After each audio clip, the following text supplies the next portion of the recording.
Mas bumagal pa ang inflation rate sa lalawigan ng Isabela nitong buwan ng Hunyo kung ikukumpara sa inflation rate noong buwan ng Mayo. Ayon sa datos ng Philippine Statistics Authority Isabela, mula sa 5.2% inflation rate noong buwan ng Mayo, 4.7% ang inflation rate sa lalawigan nitong buwan ng Hunyo.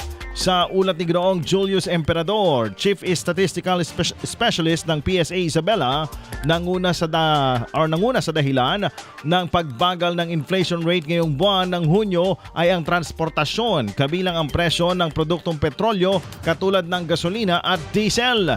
Gayunpaman, transportation pa rin ang nanguna sa dahilan ng inflation rate, pumangalawa naman ang food and non-alcoholic beverages, habang pangatlo ang housing, water, electricity, gas and other fuels. Samantala, kabilang sa mga produktong may malaking ambag sa inflation ay ang bigas, gasolina, LPG, isda at diesel. Ayon sa PSA, posible namang maramdaman ang epekto ng nararanasang dry spell sa lalawigan ng Isabela sa mga susunod na buwan. IFM News.